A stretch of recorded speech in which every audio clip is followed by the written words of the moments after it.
So here's a question for you. Have you ever failed at anything? Many times. Many times. Many times. Many times. Can you tell me about your biggest failure? Oh God, there will be a lot out there, fighting to compete for who will be the biggest failure. I hadn't thought of that. That's an interesting perspective. I mean, I think there's not. Like, for instance, I got my PhD in physics, but the first time I took the test, I failed it. There are a lot of excuses for why that happened. A dear friend of mine was dying at the time, and my mind was not on studying. However, no one cares about why. So you had to, and I was so cocky and thought, this could not have been easier. Failed it, and I had to go back to the drawing board and study and pass it. And I think that was hard. And what kept you going? So you have this failure. You obviously a person who's had a lot of success, and then suddenly you have a failure.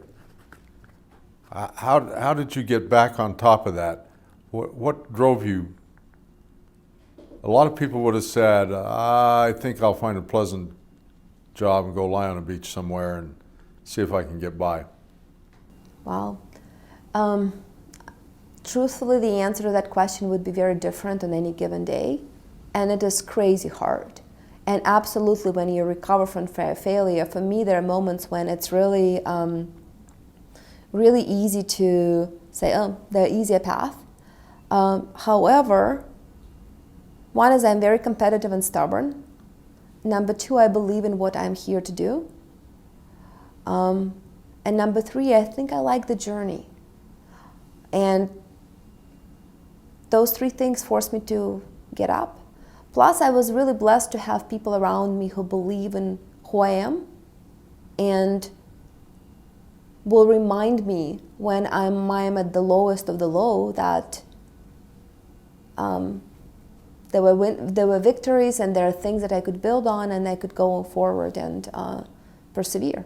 But yeah, like any person in the limelight that said that they've never failed is lying through their teeth. That does not exist. Does not exist. And that's all I have to say on the topic. But you not only kept going, you went on to try other things. So it's more than getting back to a survival mode. It's getting back to a new idea, a new opportunity, someplace else to go, someplace where you haven't been before, someplace that's still risky. Is risk-taking the part of your profile that is absolutely necessary in all of this? The ability, or call it desire, or call it something else? I wouldn't call that. I'm not a thrill seeker from that perspective. I'm not looking for risk, but I'm looking for innovation. And innovation is often impossible without risk. I'm looking for growth. And growth is often not possible without risk. I'm not, I've never dived with a parachute. I've never gone jumping somewhere, bungee jumping with my head down. That's not, there are people that are in my field that do a lot of those things. I just love innovation and building way too much. And I think there is a lot to discover, and there is a lot of ways in which this world could get better, and I have something to add to that. So if you're talking to somebody now for Sputnik, and you detect that they're discouraged or down on themselves maybe a little bit, do you encourage them, eliminate them, or suggest some course of action to them? Well, so at which stage? So when we select people for Sputnik, character of the person matters a lot. That person's proven ability to walk through the difficult situations and get up is important a lot. And we pre-screen for that hard. And the ability to preserve humanity while they're doing through this is important to us. Because what I know with certainty, I cannot predict whether their startup life will be successful or not successful. I'm obviously hopeful, and I'm picking up a big pool. So I'm picking for something that I think will be the winniest person. However, how that person will react to life's punches, and there will be many, it's very hard to predict. So at the stage where we're pre-screening for Sputnik, we're trying to pick people that we think have those traits to succeed. when they're in Sputnik, we spend a lot of our program talking about mental toughness. We give people a lot of tools that help them reframe their thoughts, nurture their body, train their mind to come back and try things again. And one of my favorite things we do, we have these off-the-record dinners where every Wednesday night, sometimes they're Thursdays, we invite a successful CEO or a successful venture capitalist. People who have been there, done that. And if you look at any one of those people's LinkedIn profile or Instagram profile, they are an ending chain of successes climbing their way forward quickly. However, if you go into their conversation, we are asking those people to share with us their most difficult, dark moments with entrepreneurs off the record. And what we find is their climb up is actually a big zigzag. And in that way, there are a lot of victories, but there are equally as many defeats. There are difficult human things you deal with, and you don't do that in isolation. You do this when you might have children, your parent might get sick. In other words, there is, in addition to this whole startup life where we're expecting you to work 80-hour work weeks, there is also a life that someone somewhere out there depend on you, and we recognize that because we're a company that is. I am an entrepreneur. I'm married to an entrepreneur. I live those zigzags, and I will continue to live them day in, day out. I see them, and